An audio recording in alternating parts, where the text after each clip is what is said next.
प्रकरण 11. विचार क्रांतीचे बीजारोपण, पुन्हा हिमालयाचे आमंत्रण. मथुरेहून विचार क्रांती अभियानाचा जन्म झाला आणि आज कोट्यावधी व्यक्तींचं मन मस्तिष्क बदलण्याचा संकल्प पूर्ण करण्याचा आमचा दावा पूर्ण होताना दिसतोय. सहस्रकुंडी यज्ञ तर पूर्वजन्मीच्या ऋणानुबंधी परिजनांच्या समागमाचं एक माध्यम होतं. त्यांच्यावर भावी कार्याची महत्वाची धुरा सोपवायची होती. या यज्ञात 1 लाखाहूनही जास्त लोकांनी समाजातील आणि परिवारातील तसंच आपल्या स्वतःच्या जीवनातील दोष दुर्गुण काढून टाकण्याची प्रतिज्ञा केली. हा खरोखर नरमेध यज्ञ होता. त्यात आम्ही समाजासाठी जीवन समर्पण करणाऱ्या समाजसेवकांना आवाहन केलं होतं. समयानुसार ते सहाय्यक सहयोगी आम्हास येऊन मिळाले सुद्धा. ही सारी लीला त्या अदृश्य जादूगाराची आहे हे आम्ही समजून होतोच. आम्हाला फक्त माध्यम बनवून हा समग्र परिवर्तनाचा साचा उभा केला जात होता. मथुरेतच नैतिक, बौद्धिक आणि सामाजिक क्रांतीसाठी गावोगावी घरोघरी आलोक वितरणासाठी अलख जागविण्यासाठी सर्वत्र गायत्री यज्ञ आणि युगनिर्माण संमेलनाच्या कार्यक्रमांची व्यापक योजना तयार झाली. मथुरा येथील सहस्रकुंडी यज्ञात जी प्राणवान मंडळी जमली होती त्यांनी आपल्या गावी जाऊन शाखा संघटित केल्या आणि असेच यज्ञ आयोजन करण्याची जबाबदारी स्वीकारली. त्या दिव्य वातावरणानंच त्यांच्यात अशी अंतःप्रेरणा संचरली की त्यांनी आपल्या क्षेत्रात किमान 1000 विचारवंतांशी संपर्क साधून त्यांना सहयोगी बनवावं. 4 दिवसांचे कार्यक्रम योजले. त्यात प्रथम 3 दिवस 3 क्रांतीचे विस्तृत स्वरूप आणि कार्यपद्धती समजावून देणारे संगीत आणि प्रवचन असे. शेवटच्या 4थ्या दिवशी यज्ञाग्नीच्या साक्षीत त्या शिबिरार्थींना व्रत धारण करावयास सांगून अनिष्ट रूढीवाद सोडण्याचा आणि इष्ट सत्प्रवृत्तींचा स्वीकार करावयास आवाहन केले जाईल. त्याप्रमाणे सर्व उपस्थित परिजन संकल्प घेण्यास तयार होत. असे कार्यक्रम जिथे जिथे झाले ते खूपच यशस्वी ठरले. अशा कार्यक्रमांच्या माध्यमानं सुमारे 1 कोटी लोकांनी मिशनचे विचार ऐकले आणि लाखोंनी अनैतिकता, अंधश्रद्धा आणि दुष्ट रूढींचा त्याग करण्याच्या प्रतिज्ञा घेतल्या. या यज्ञाच्या आयोजनात कित्येकांचे हुंडाविरहित विवाह झाले. त्यात पैशांचा अपव्यय नव्हता. मथुरेत आणखी 1 शतकुंडी यज्ञात 100 आदर्श विवाह घडून आणले गेले. तेव्हापासून हे प्रचलन आज तागायत सुरू आहे. दरवर्षी त्याच्या माध्यमातून अगणित व्यक्तींना लाभ होत असतो. मथुरेच्या सहस्रकुंडी महायज्ञाशी अनेक महत्वाच्या घटना निगडीत आहेत. ते घटनाप्रसंग रहस्यमय असून आत्ताच त्यांचं स्वरूप उघड करणं जनहिताच्या दृष्टीनं उपयुक्त ठरणार नाही. आमचं शरीर आहे तोवर त्या गोष्टी उघड होऊ नयेत. आमच्या प्रयाणानंतरच ते रहस्य अनावृत्त व्हावं असा प्रतिबंध आमच्या मार्गदर्शकांनी घातला आहे. म्हणून आम्ही त्या बाबतीत सीमित आणि संयमित शब्दातच लिहिलं आहे. या महान यज्ञातून आम्हाला खूपच लाभ घडला. गायत्री परिवाराची एक विशाल संघटना रातोरात उभी राहिली. युगनिर्माण योजना, विचार क्रांती अभियान आणि धर्मतंत्राद्वारे लोकशिक्षणाच्या रूपात त्याची भावी भूमिका तयार झाली. ज्या गावातून लोक या महायज्ञास आले होते आणि आपल्या गावी शाखा स्थापन करण्याचे संकल्प ज्यांनी घेतले होते तिथे 2 दशकानंतर आमची प्रज्ञा संस्थान केंद्र आणि स्वाध्याय मंडळ उभारली गेली. आम्ही मथुरेस आल्यानंतर ज्या स्थायी कार्यकर्त्यांनी प्रेस प्रकाशन, संघटना प्रचाराची जबाबदारी आपल्या खांद्यावर घेतली ते या महायज्ञातूनच उदयास आले होते. हल्ली शांतिकुंजमध्ये स्थायी स्वरूपात असणाऱ्या बहुसंख्य समयदानी परिजनांची मानसिक जडणघडण मथुरेच्या महायज्ञात किंवा त्यानंतर देशभर यज्ञांचे जे आंदोलन उभे राहिले त्यातूनच झालीय.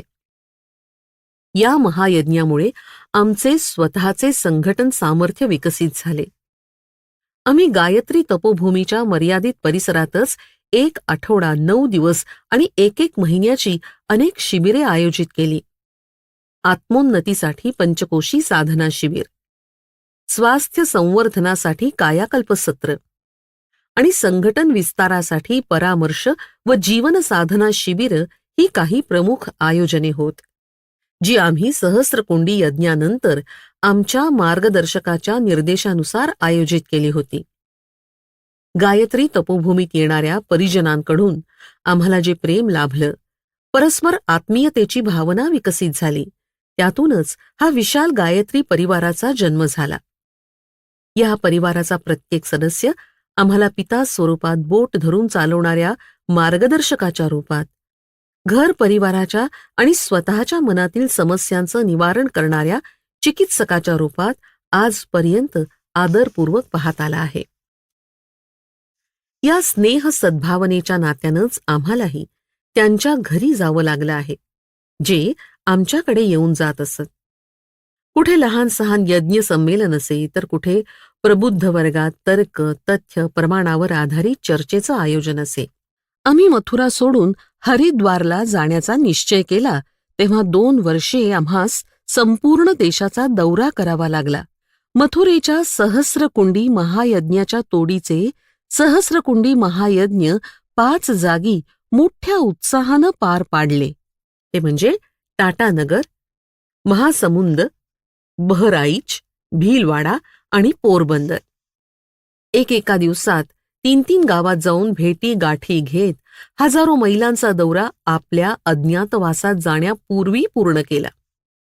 या दौऱ्यात आमच्या हाती समर्पित समयदानी कार्यकर्ते लागले. पूर्वजन्मात ऋषितुल्य जीवन जगलेली अगणित नररत्न आमच्या संपर्कात या दौऱ्यामुळे आली. त्यांचं सामर्थ्य ओळखून आम्ही त्यांना परिवारात समाविष्ट करून घेतलं. अशा प्रकारे पारिवारिक स्नेहसूत्रात बांधलेलं एक विशाल संघटन उभं राहिलं. मार्गदर्शकांचा आदेश अनेक वर्षांपूर्वीच लाभला होता की 6 महिन्यांसाठी आम्हाला पुन्हा हिमालयात जावयाचे आहे. पण तिथून परतल्यावर मथुरेचा मोह सोडून परस्पर हरिद्वार इथं सप्त सरोवर येथील सप्त ऋषींच्या तपस्थलीत ऋषी परंपरेची स्थापना करावी.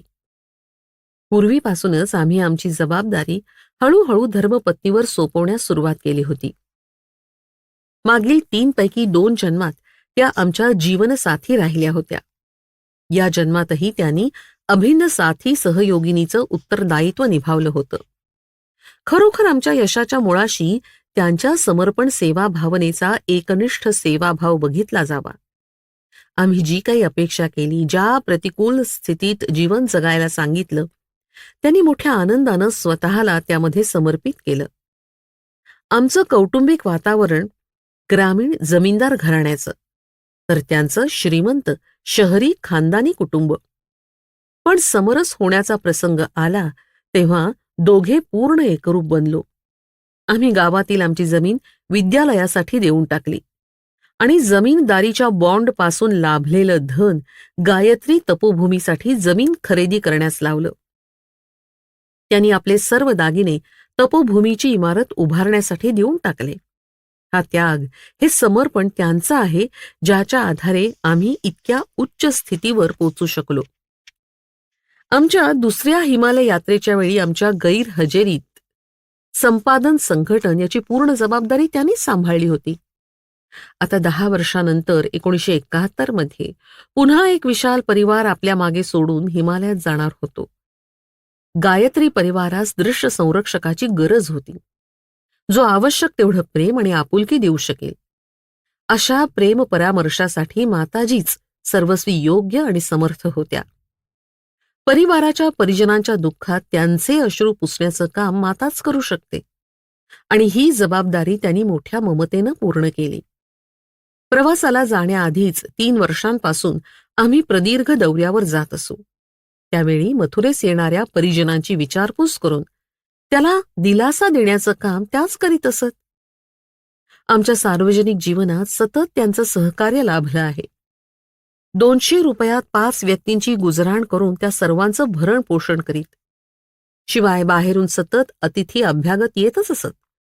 त्यांचं आदरातिथ्य करण्यात त्यांनी कधीच कंटाळा केला नाही, कधीच कुणाला निराश केलं नाही.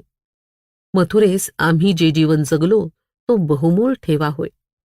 त्यात आमचा भाविक क्रांतिकारी जीवनाचा पाया रचला. शिवाय हळूहळू अशी नररत्न आमच्या हाती लागली, जी आमच्यानंतर जबाबदारी सांभाळू शकतील.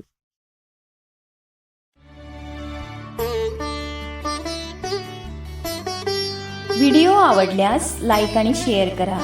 विचार क्रांती मराठी चॅनेलचे सदस्य होण्यासाठी सबस्क्राईब बटनवर क्लिक करा. आम्ही अपलोड केलेल्या व्हिडिओची सूचना प्राप्त करण्यासाठी बेल आयकॉनवर क्लिक करा.